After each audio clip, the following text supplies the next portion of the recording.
చక్కని సీతకి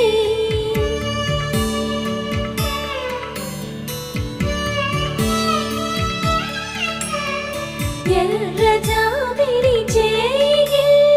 రాముడేడని అడుగుతుంటే చూడలేదని పెదవి చెప్పే చెప్పలేమని కనులు చెప్పే నల్ల పూసైనా